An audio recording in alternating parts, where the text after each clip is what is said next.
親子36計之少女藏刀》，作者笨麗爸爸。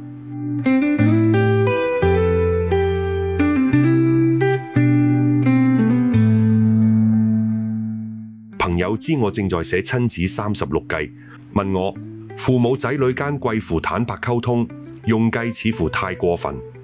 我笑笑話，視乎你點睇計呢個字眼，用方法二字可能容易接受啲。其實計有好多種，大有大計，小有小計。大計勞師動眾，計仔無傷大雅。你用就有計，唔用亦冇計，哈哈哈哈。我亂噏一通，實則少女藏刀，暗諷朋友自家無方。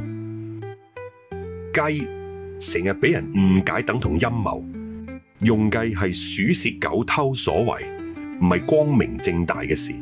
我亦都唔否認計中必然有奸詐嘅成分，但為求達到正當目的，例如將細路教好，將來喺社會獨立自主生活，構想一啲無損他人嘅非常手段，實在必要。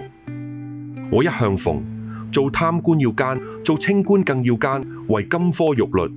除非你真係對仔女撒手不管，否則面對古靈精怪兼且精力無窮嘅小生物，不得不略施小計。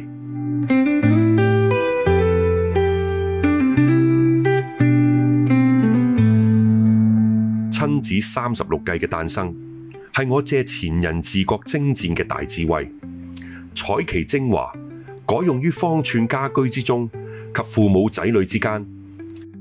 溝通係必須嘅，然而事事同孩子坦白並非好事。父母口中經常出現嘅一句大個你就明㗎啦，有時絕非完全屬敷衍之詞。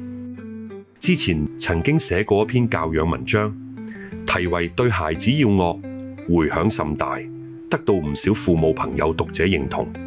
開心之餘，其實有啲悲哀，亦都有啲後悔。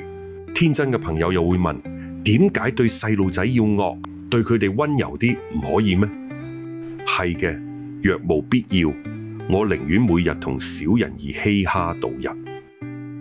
活咗幾十年，性格一向林善嘅我，竟然教人惡，仲要對天真可愛嘅細路發惡。其實嗰篇文章嘅標題有啲嘩眾取寵，但係內裏觀點係基於小人類天性不羈，不喜受束縛。假如父母對太野性嘅細路過於和藹，就會好難駕馭佢哋。所謂縱容易，緊太難。父母一旦喺子女幼兒時期稍稍鬆懈，孩子養成肆無忌憚嘅態度，便恨錯難返。呢個情況同我講要用計對付孩子嘅想法如出一轍，同樣亦都係非不得已，絕不想對小人兒惡言相向同露出惡形惡相。因此，我特別喺度略作修改，對細路仔要少女藏刀。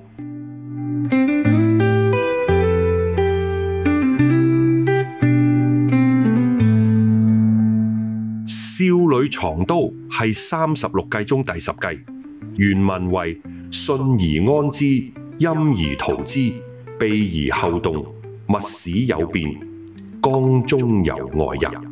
即表面上用花言巧語示以誠意，實則養精蓄銳，暗藏殺着，待敵人鬆懈時一舉破之。大人生活同埋工作壓力大，小朋友功課測考壓力亦都唔少。有啲父母經常對仔女黑面，孩子動輒得咎，活得唔安寧。點樣將作業做好？對待孩子，父母無需要長期黑住塊面，一出狀況就兇神惡煞，拿起衣袖衝上前，大聲責罵。孩子交嚟唔合格嘅測驗卷，試下以笑先行，點會咁唔小心？然後笑笑口，拋出一大疊補充練習，冇法啦，從頭溫一次啦。少女有時唔一定藏刀，可以藏好多嘢，都可以乜嘢都唔藏。假如你成日為教養小事憂心忡忡，請試下少女藏憂，因為藏起嘅嘢通常好快被忘記，然後消失。又可少女藏怒，怒火漸息之後，你會發現脾氣發得好無謂。假如你冇乜嘢要藏，恭喜你，咁亦都請你將呢篇文章剪低藏好，以備不時之需。各位家長們，惡形撫養，請盡量唔好外露，學習以笑容嚟包裝，笑得燦爛，藏得高明，進可攻，退可守，咁樣先至深合兵法之道。